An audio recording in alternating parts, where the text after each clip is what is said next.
Appamada's programs and facilities are supported through your generosity. Your support really does make a huge difference. You'll find a link for contributions on the website at appamada.org/contribute.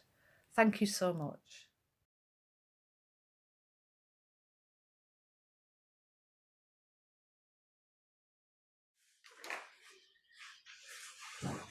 Well, good morning. Wonderful to see that everybody on screen. It's wonderful to have so many people here. I was expecting some kind of snowpocalypse again this morning, and thank heavens that's not happened yet. And so things are proceeding in a joyful way.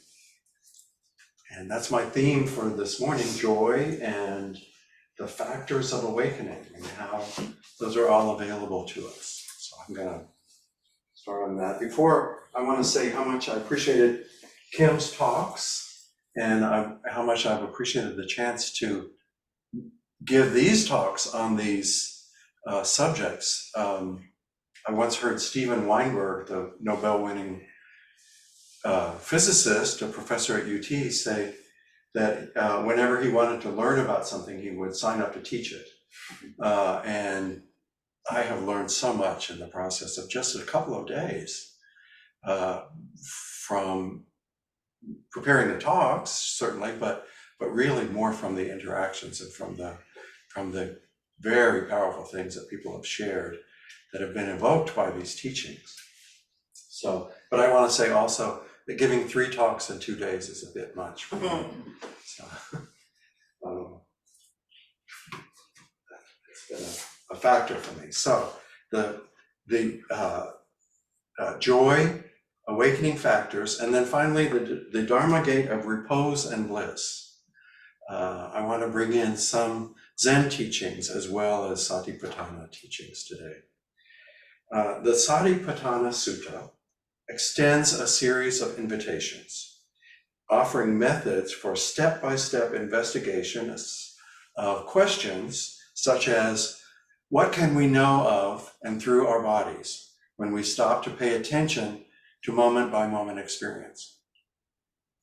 Another question, what can we learn from the shifting nature of our perceptions, the way they arise and they cease, and the way that that we bring in the Vedanas, or the Vedanas come and sweep over us for perceptions of pleasant, unpleasant, and neutral.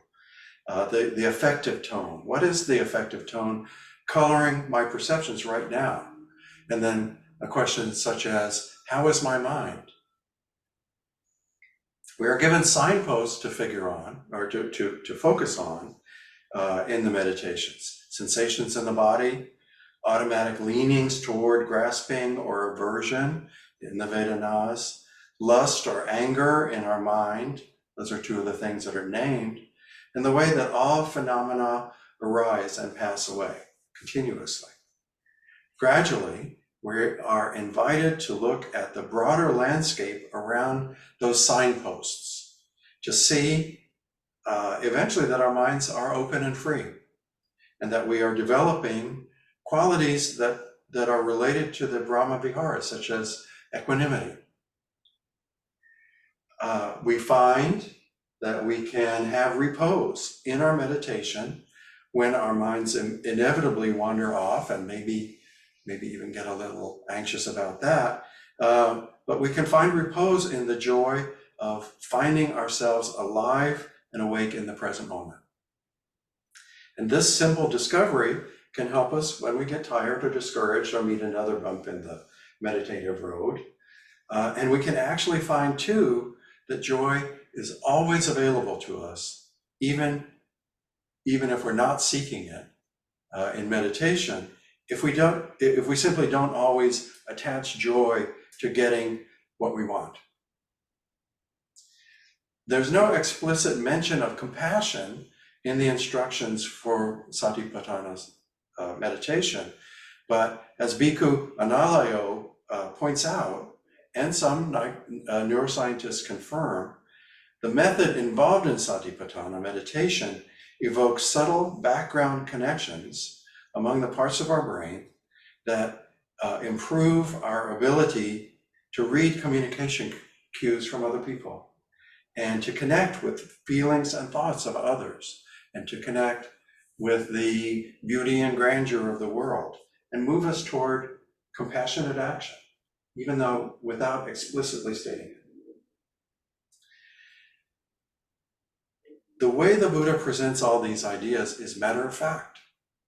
There's nothing supernatural about it. There's not even anything holy or special about it. Just matter of fact statements. Do this, see what comes up. There are challenging requirements. We have to be keen and have an ardent interest, and we have to have energy, and we have to have open receptivity, as well as a balanced and unbiased capacity for observation. Then, as Analayo writes, we are called to diligently contemplate internally and externally. Clearly know arising and passing away. Be mindful just for the sake of knowing and mindfulness. And remain free from desires and discontent so as to dwell independently without clinging to anything in the world. He adds, a further condensation for actual practice could simply be keep calmly knowing change. Here, keep, he says, reflects diligence in exploring the internal and external dimensions of practice. The need to remain free from desires and discontent and the ability to dwell independently without clinging are summarized in the qualification calmly. Mindfulness, just for the sake of continuous dwelling with mindfulness, furnishes the foundation of clearly knowing, which, as a general quality, relevant to all Satipatthana practice, has as its main task the recognition of change.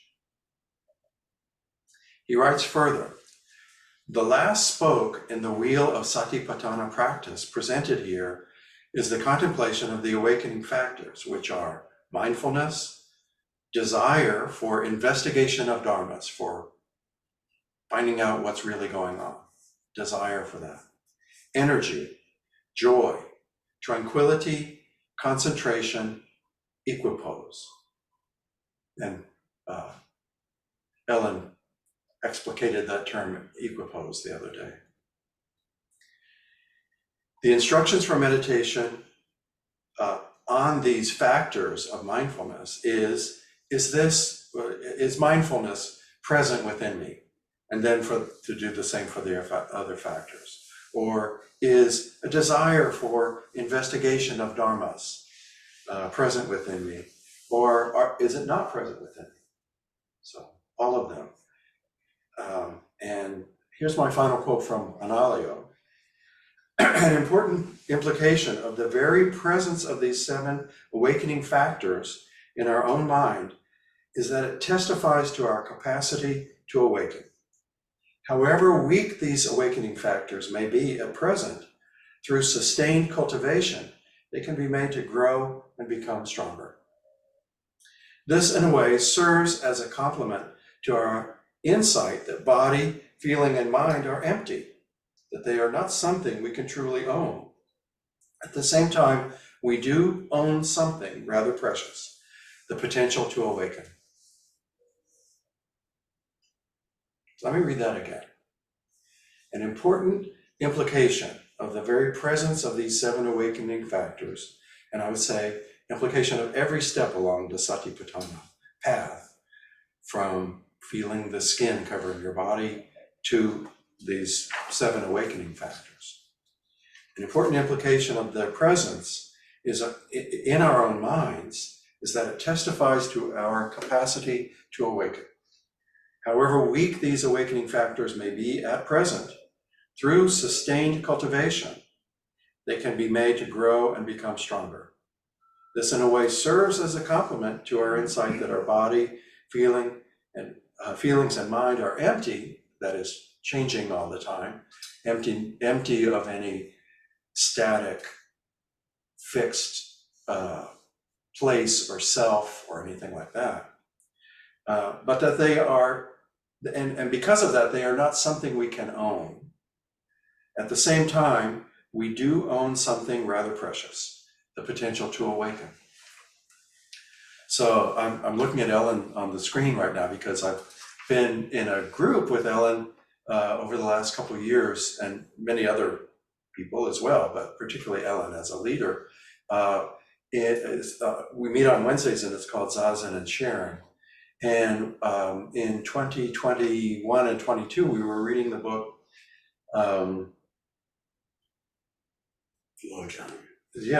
Training in Mindfulness, right? Training in Compassion. Thank you, Norman Fisher's book, Training in Compassion.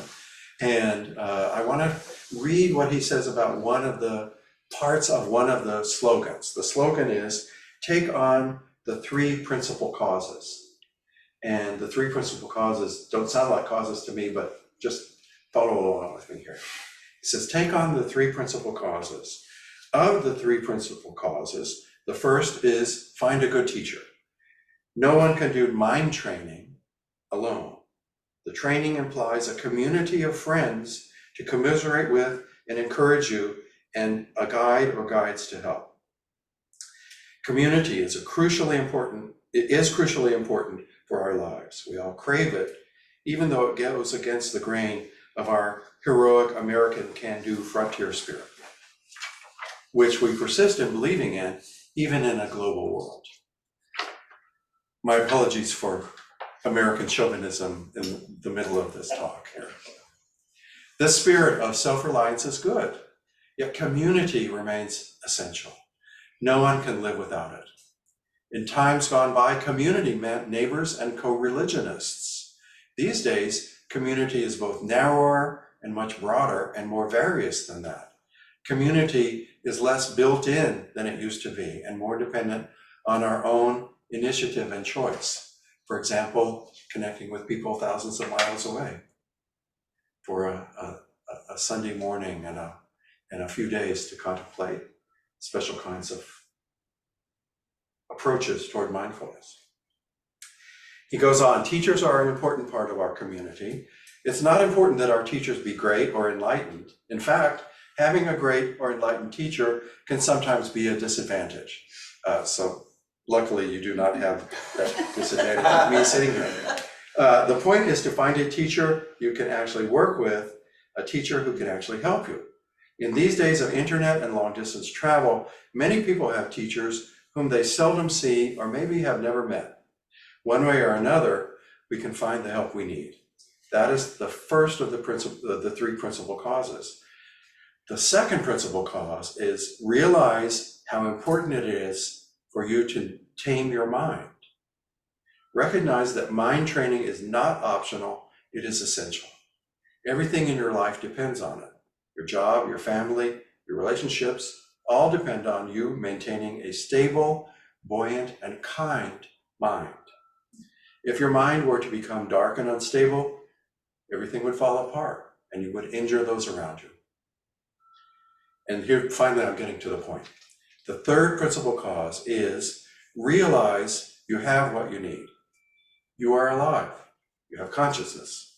You live in a world with others. You have the motivation to live a good life. You have food to eat and a roof over your head. What else do you need? To practice this slogan is simply to recall all of this when you get grumpy or dissatisfied. Remember your community and teachers. Remember the importance of mind training. Remember that you have what you need to do it.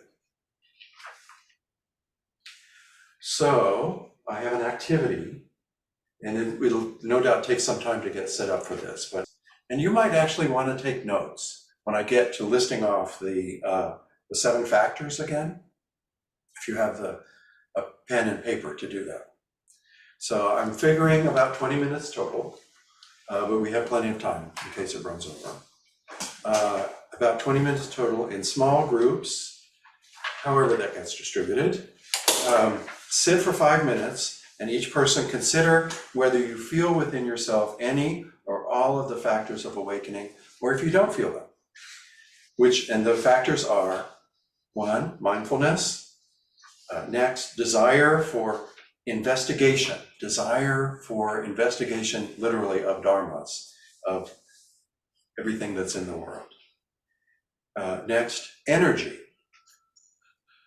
Next, joy. The next is tranquility. And the penultimate is concentration.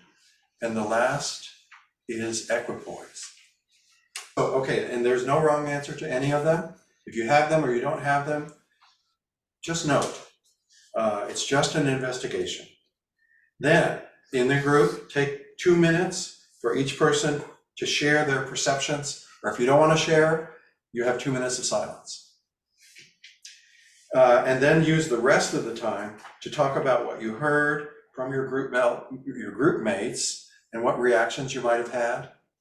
And maybe talk about the fact that all of us have what we need for awakening all the time. Gabriella has a question. She would like us to talk a little bit more. What is equipoise? Equipoise, okay. Well, I really jumped over that because it's not easy for me. I had read the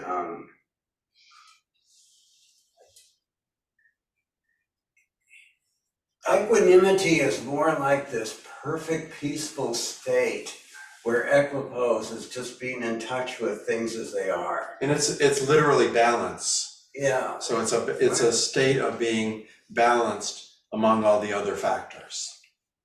Is that right, Ellen? Okay. Yeah, that sounded good to me. I was just getting ready to look it up on Google.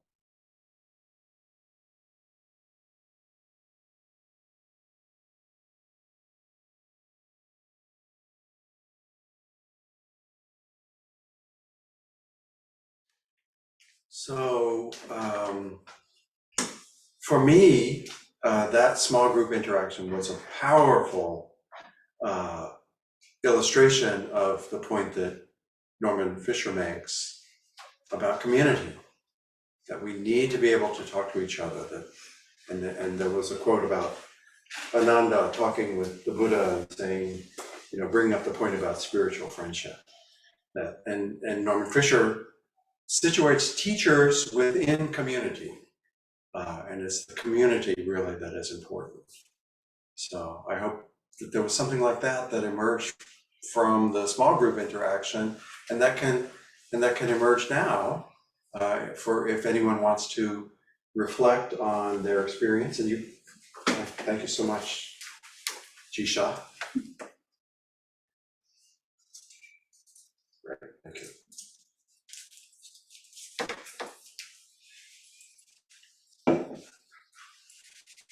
So, anybody have anything to share from the small group interaction?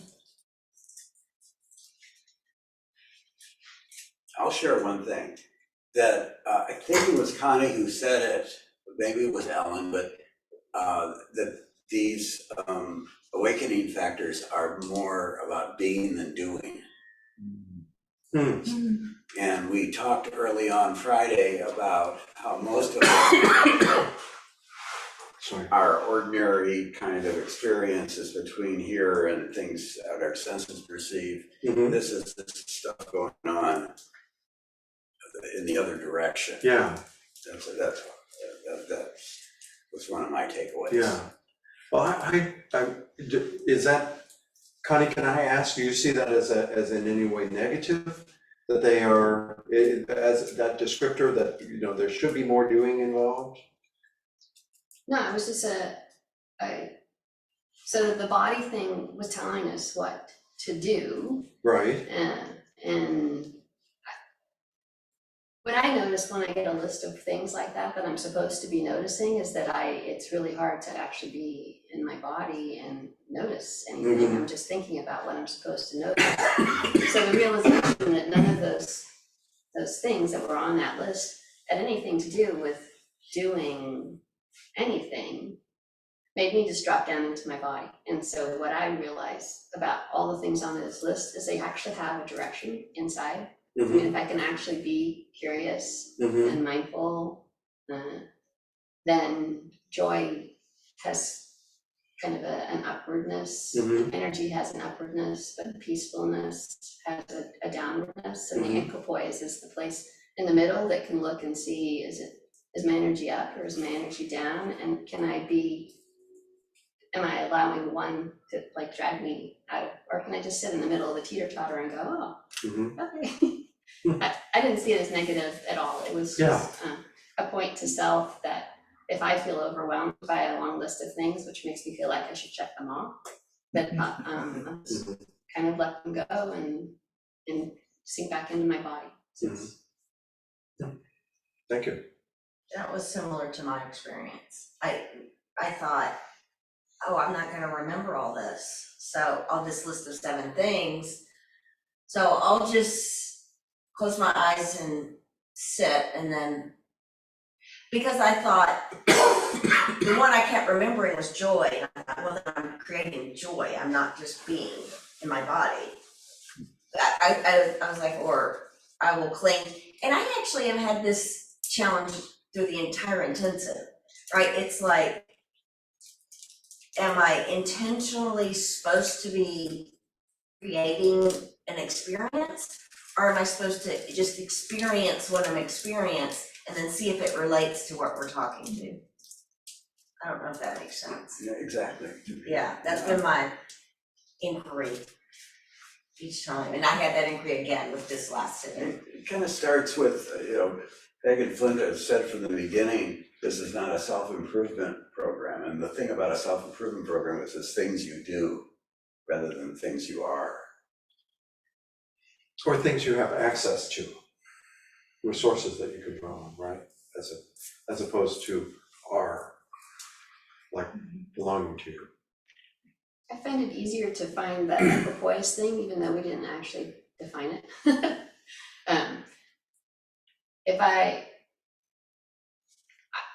I've always had a hard time with the words in there, like what is joy anyway?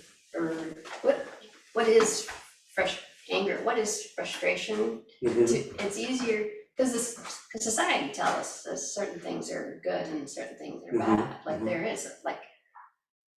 there's a bias towards you're supposed to be joyful, you're supposed to be energetic, you're supposed to be all these different things. And then you can play with what's the definition of that word in this language and this time and space. Anyway, and it's easy for me to get stuck in my head for that.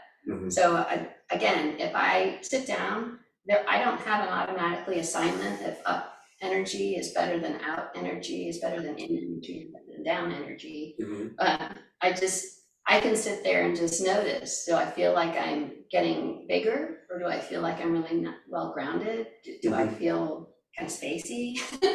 And that helps me maintain equipoise.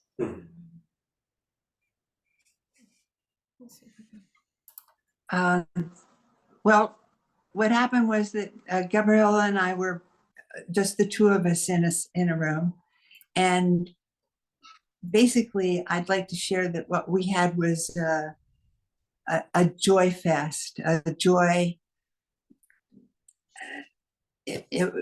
celebration, because both of us had felt that happening across the last, well, especially after yesterday. I was like, it was amazing.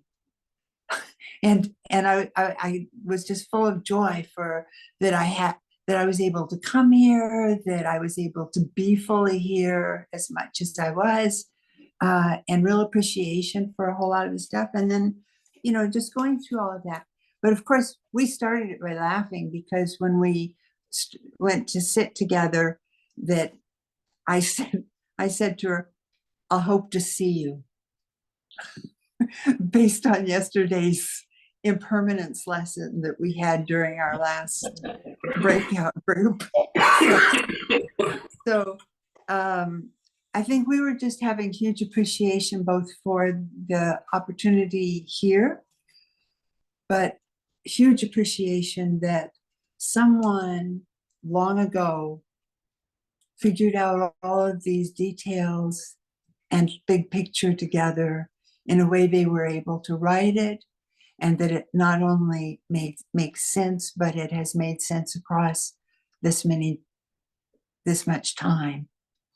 And that's just one of the real things that is why we celebrate and appreciate the ancestors, is because that is what happens. So anyway, every detail we came across was joy. Thank you. Well, in our group, I noticed what strides everyone has made in making it possible to integrate the online and in the Zendo folks, and what a joy it has been. And when I think about the joy, it's much more experiential. And 2 or 3 years ago, I asked for this book called The Book of Joy, where this was based on a series of interviews between the Dalai Lama and Desmond Tutu. And it's just, when I reflected on these 7 qualities, I found myself having sort of a sine wave on some of them, down arrow on others, and then an up arrow. But in terms of just putting it into these 2.5 or 3 days, it's made me more desiring of learning more about the Dharma. So thank you. Thank you so much. Okay, so I would ask you to turn to page 30 in the chant book, if you have one in front of you. And I know that Rosemary is going to bring it up on screen. Rosemary, on page 30, we're going to start at the second to last paragraph, so you might scroll down to that part. Yeah. Okay, it doesn't work out for us to all read a paragraph, so I'm just going to go ahead and read, and please read along. And I'm going to skip the first 3 words. So here's Dogen writing. This is instructions for Zazen, and he is offering Zazen to everybody. These are instructions for Zazen for everyone. And he's living in a society where that's very unusual. Normally lay people support the monks, support the institution of the monastery, but don't themselves engage in meditation. And that's still a pattern for a lot of Asian societies, I understand. And that was something different that Dogen was offering. But on the other hand, he was offering this primarily to an audience of monks who are already at the apex of a lifetime of study. They maybe, most of them have been living a monastic life with deep concentration on the Dharma for years. And certainly he was coming at the subject from an apex. That is, so he begins by saying, cease from practice based on intellectual understanding, pursuing words, and following after speech. And what he means is, just sit, don't pay attention to all this sutra study, which some other schools of Buddhism say you have to do sutra study. So just know, he may be right, he may be wrong, but we're going to read what he says in that context, okay?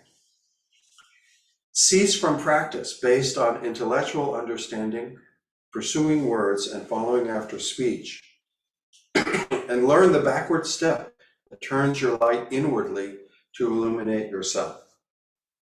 Body and mind of themselves will drop away, and your original face will be manifest. If you want to attain suchness, you should practice suchness without delay.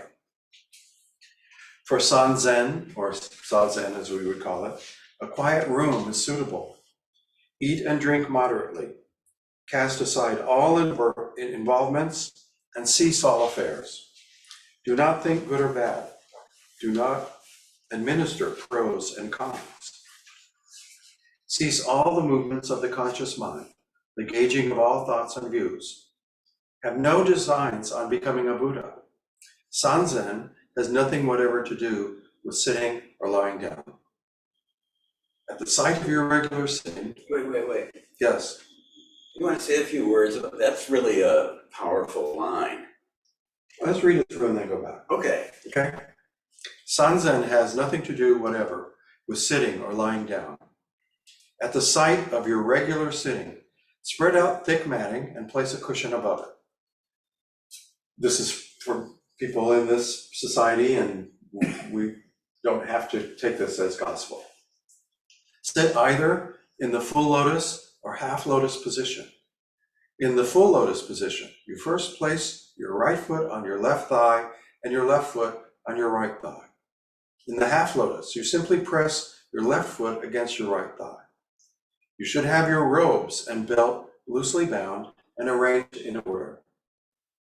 Then place your right hand on your left leg and your left palm facing upward on your right palm, thumb tips touching. Thus, sit upright in correct bodily posture, neither inclining to the left nor to the right, neither leaning forward or backward.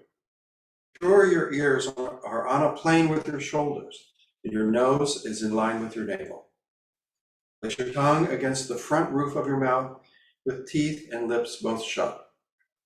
Your eyes should always remain open, and you should breathe gently through your nose. Once you have adjusted your posture, take a deep breath, inhale and exhale, rock your body right and left, and settle into a steady, immobile sitting position.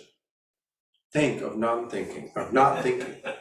How do you think of not thinking? Non-thinking. This in itself is the essential art of Zazen. The Zazen I speak of is not learning meditation. It is simply the Dharma gate of repose and bliss, the practiced realization of totally culminated enlightenment. It is the manifestation of ultimate reality. Traps and snares can never reach it. Once its heart is grasped, you are like the dragon gaining the water, like the tiger entering the mountain. For you must know that there in Zazen, the right Dharma is manifesting itself, and that from the first, dullness and distraction are struck aside. When you arise from sitting, move slowly and quietly, calmly and deliberately. Do not rise suddenly or abruptly. In surveying the past, we find that transcendence of both unenlightenment and enlightenment, and dying, while either sitting or standing, have all depended entirely on the strength of Zazen. In addition, the bringing about of enlightenment by the opportunity provided by a finger, a banner, a needle, or a mallet, and the effecting of realization with the aid of a hosu, a fist, a staff, or a shout cannot be fully understood by discriminative thinking. Indeed, it cannot be fully known by the practicing or realizing of supernatural powers either. It must be deportment beyond hearing and seeing. Is it not a principle that is prior to knowledge and perceptions? This being the case, intelligence or lack of it does not matter. Between the dull and sharp-witted, there is no distinction. If you concentrate your efforts single-mindedly, that in itself is negotiating the way. Practice realization is naturally undefiled. Going forward in practice is a matter of everydayness. In general, this world and other worlds as well, both in India and China, equally hold the Buddha's seal, and overall prevails the character of this school, which is simply devotion to sitting, total engagement in immobile sitting. Although it is said that there are as many minds as there are persons, still they all negotiate the way solely in Zazen. Why leave behind the seat that exists in your home and go aimlessly off to the dusty realms of other lands? If you make one misstep, you go astray from the way directly before you. You have gained the pivotal opportunity of human form. Do not use your time in vain. You are maintaining the essential working of the Buddha way. Who would take wasteful delight in the spark from the flintstone? Besides, form and substance are like the dew on the grass, destiny like the dart of lightning, emptied in an instant, vanished in a flash. Please, honored followers of Zen, long accustomed to groping for the elephant, do not be suspicious of the true dragon.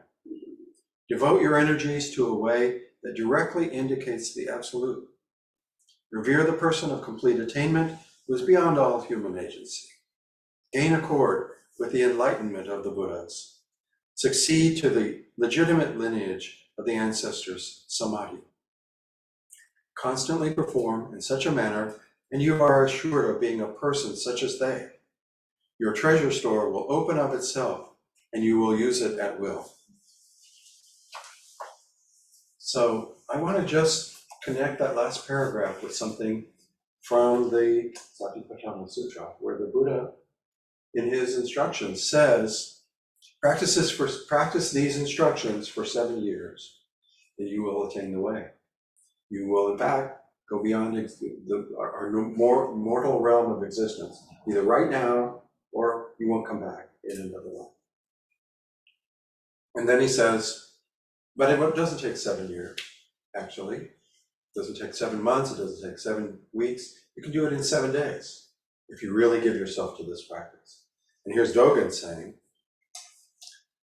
gain accord with the enlightenment of the Buddhas, succeed to the legitimate lineage of the ancestors' samadhi, that is awakening, constantly perform in such a manner, and you are assured of being a person such as they. Your treasure store will open of itself, and you will use it at will.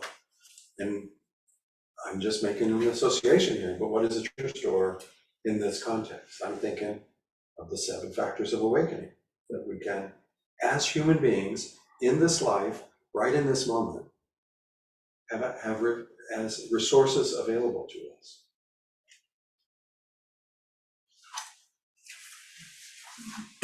Any other thoughts? Yes. Okay, yes. Kim's got a question and a thought.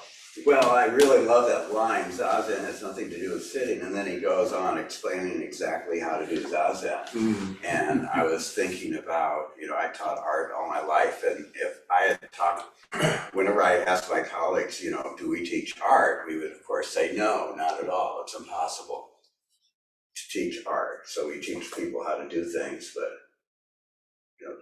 the real business is something that comes out.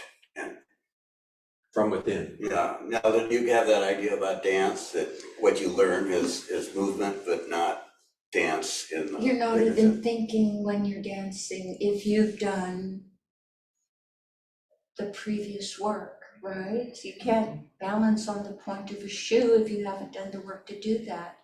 But once you've done that, you don't even stop to think. It doesn't, the mind's not engaged in the way we usually think of it. You can really mess things up trying to teach these higher things, like, so, you do this and do this and do this. And it really it's not the thing. You see it with musicians too. 2 people playing the same piece of music, and you hear heart in one and flow and the other might be technically perfect, but it doesn't have that same energy. Yeah, there's a wonderful Japanese artist who was actually a national treasure, Munakata, and he would, people would bring him work to authenticate, and the way he knew that it was fake is if it was too good.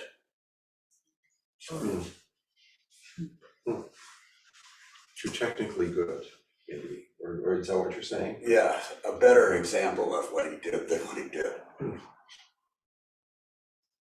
Connie? And please raise your hand on screen if you have anything. So, with respect to this last paragraph, I think it was Viktor Frankl who said in more recent words that everything can be taken away from you save one, and that is how you respond, how you receive the world around you. I think that's what I hear when I hear that we all have what we need to live this life fully and well, despite all the things that happen around us that we don't have any control over. Let's go to Zazen and then, Right. okay? And closing circle at 10:30. Thank you very much. Thank you, this is wonderful for me.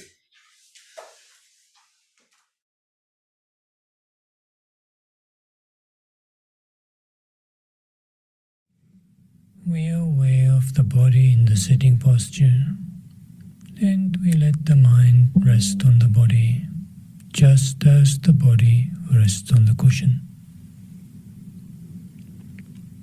And without losing this embodied presence of mindfulness, we will now proceed through all 7 spokes in the wheel of Satipatthana meditation.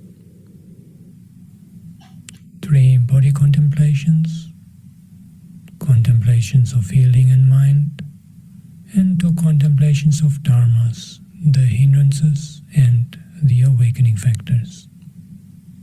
But before that, we take a moment to formulate our intention.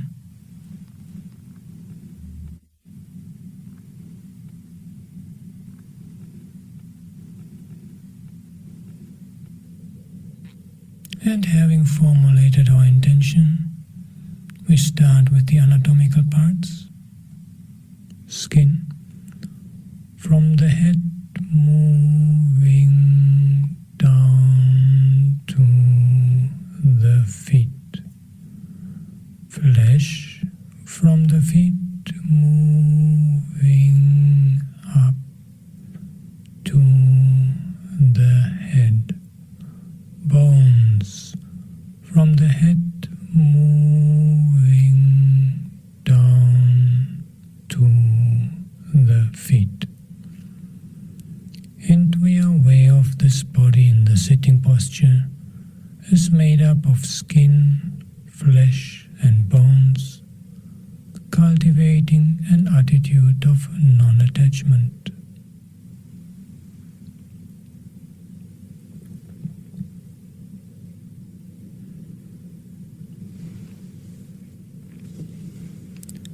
And the elements, earth element, from the head moving down to the feet. Water element, from the feet moving up to the head.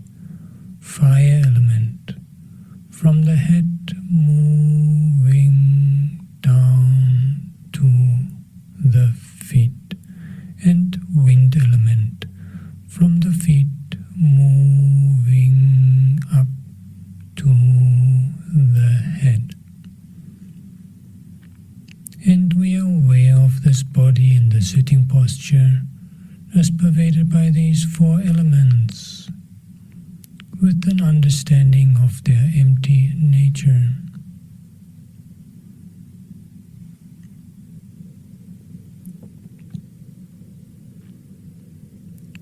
And we connect with the breath as that which connects us to life. And we may bring to mind the image of a skeleton as a reminder of the ultimate destiny of this body, of its fate to fall apart. And with every inhalation, we are aware this could be my last breath.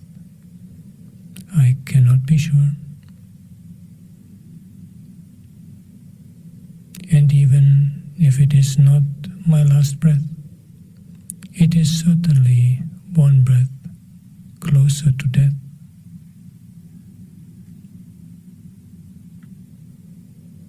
And with every exhalation, we relax and let go. Relax and let go.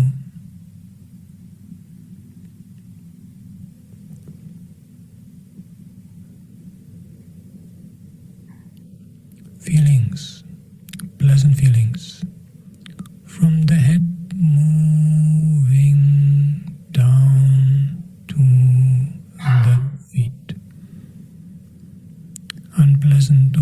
mindful feelings from the feet moving up to the head, and neutral feelings from the head moving down to the feet. And we are aware of this body in the sitting posture, of any feeling manifesting in or on this body, of the pleasant type, of the unpleasant type, or of the neutral type.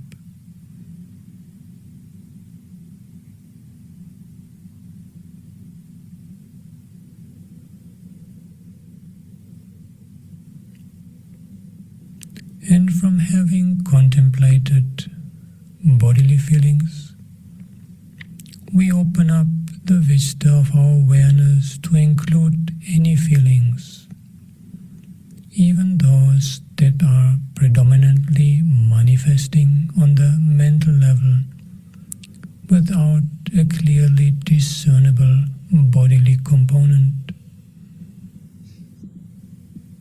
Just noting the hedonic quality, the affective tone of our experience.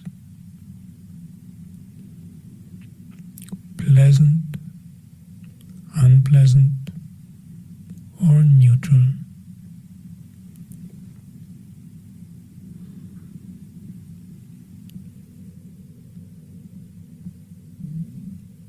In the mind, that which knows feelings, knows the breath, knows the body.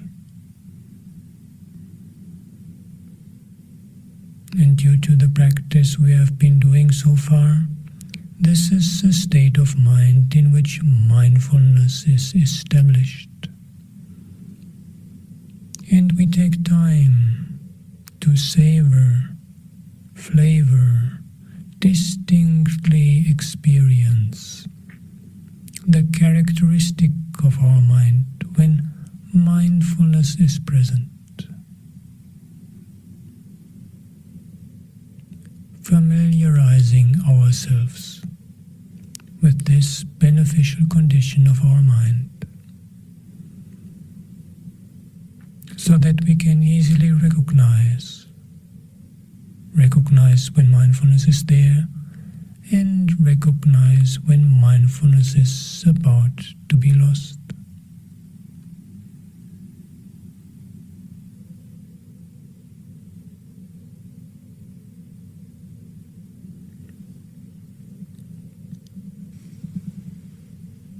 And as we keep observing the mind, at times with defilements, at times without defilements,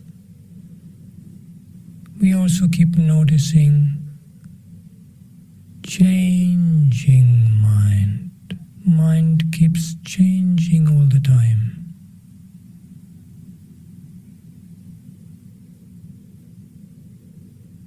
And often enough, it keeps doing what we do not really want it to do. It goes to places where we do not really want to be. We are not in control, even in our own mind. And the same goes for body and feelings. Body, feeling, mind, impermanent phenomena.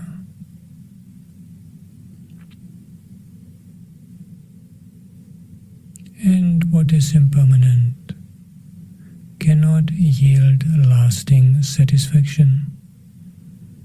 It is dukkha. Body, feeling, mind, dukkha, ultimately unsatisfactory. And what is impermanent, dukkha, of a nature to change, cannot be the self.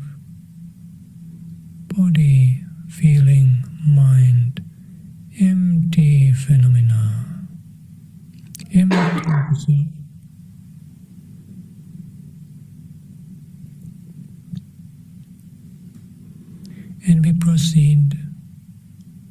to checking in for the hindrances. Let me see if any of these 5 hindrances is now manifesting on the surface level of the mind. Any sensual desire, anger, sloth and torpor, restlessness and worry, doubt.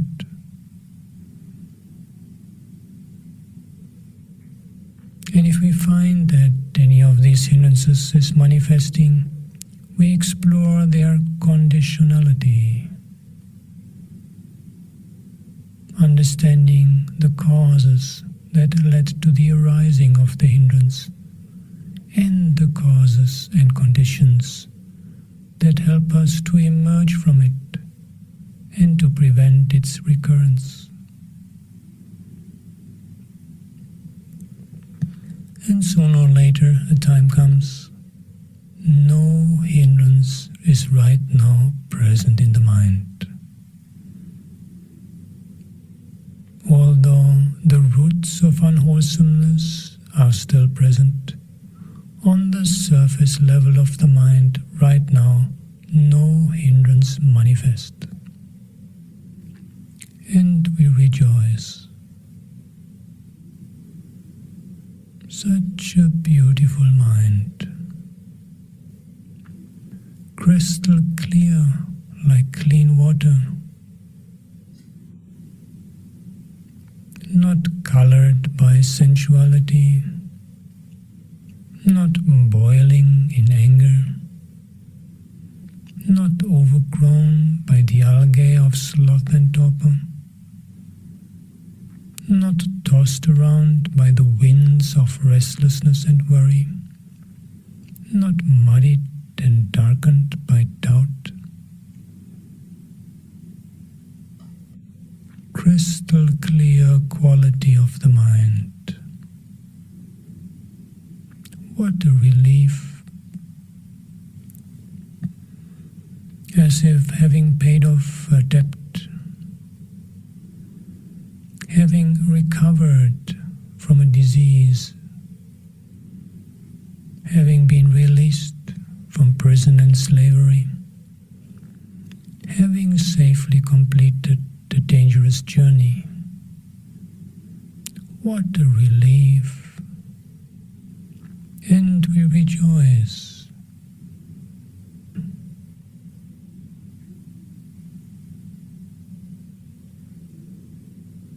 And with that joy present in our mind, we continue onwards to the cultivation of the awakening factors. This wholesome joy, how did it happen? What caused it to arise?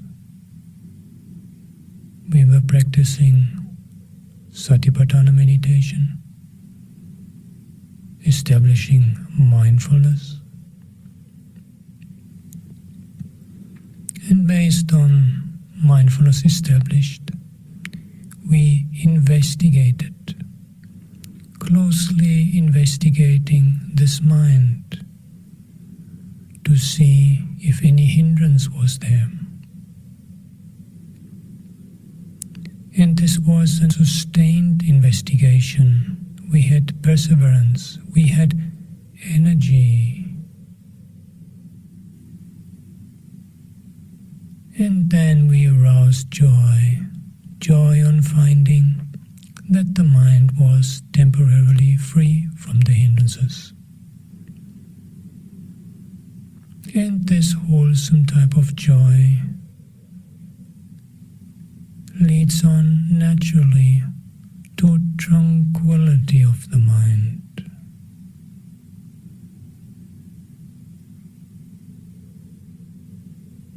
To the mind becoming concentrated, collected,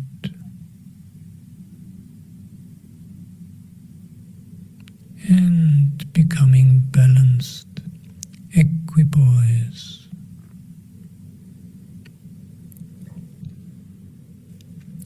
These are the 7 factors of awakening.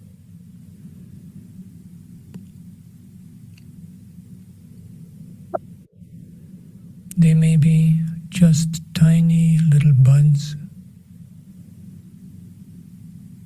but however small or tiny they may be, every bud can grow into a flower. And anyone who has these awakening factors in the mind is capable of awakening. We are capable of flowering into awakening if we keep cultivating these qualities. Mindfulness, investigation, energy, joy, tranquility, concentration, and equipoise, subhika.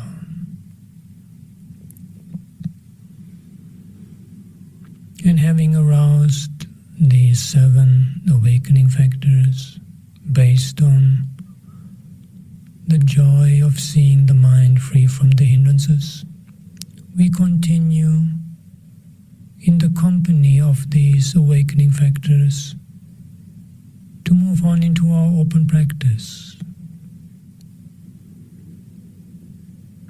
Open awareness at any of the 6 sense doors, whatever manifests. We are aware of it, and at the same time aware of the condition of our own mind, of balancing these awakening factors. Mindfulness serves throughout as the foundation. Whenever the mind becomes slightly sluggish, we give more emphasis to the 3 energizing awakening factors: investigation, energy, joy. And whenever the mind becomes slightly agitated, we give more importance to the 3 calming awakening factors: tranquility, concentration, equipoise.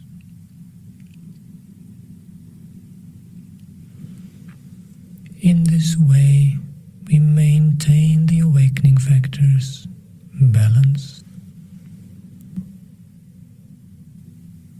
and we keep cultivating them by the very fact of our practice. Cultivating these jewels of the mind, nurturing these tiny buds so that one day our mind will flower into awakening.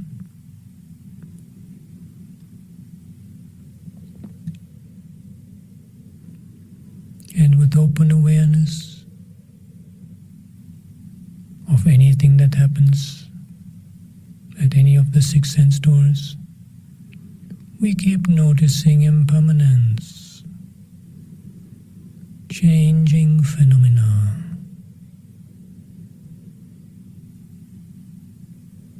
arising and passing away, arising and passing away.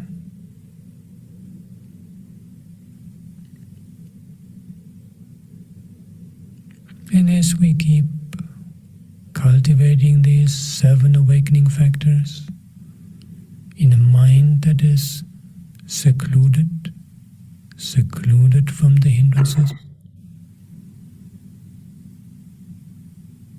we cultivate the response in the mind to impermanence, dispassion, allowing the flow of impermanence to wash away our passion, wash away our attachments, wash away our clingings. What passion for things that are anyway changing, what clinging, what attachment. Dispassion, viraga.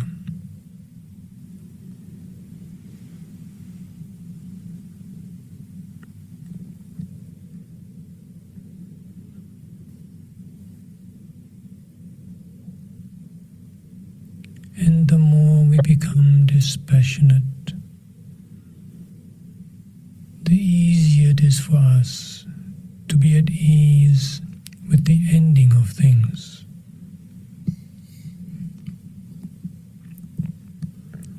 We keep noting in particular the disappearance aspect of phenomena.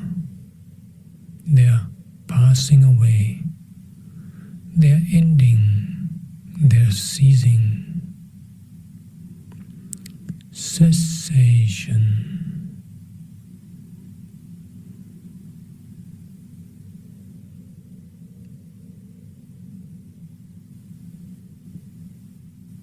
Noting the ending of impermanent things. Whatever comes up at any of the 6 sense doors, giving particular emphasis and importance to its disappearing, passing away, and ceasing.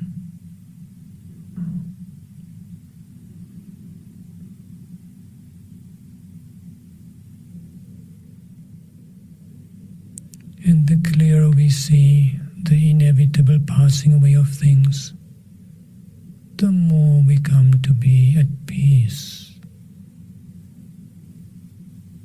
Nirodha is peaceful.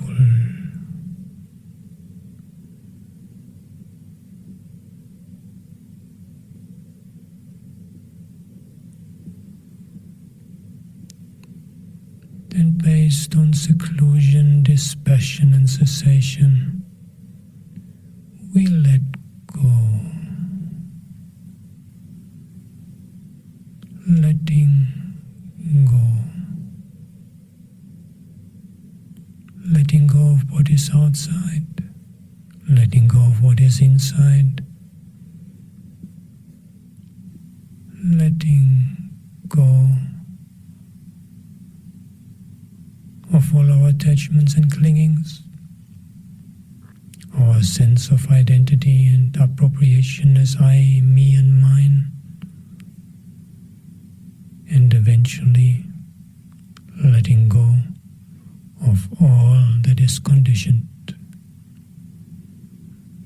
inclining the mind towards the unconditioned,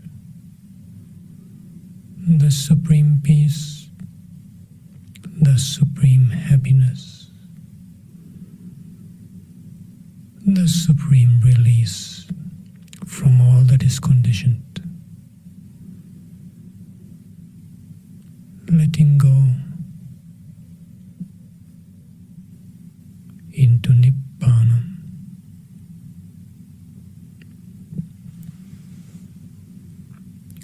Keep practicing like this.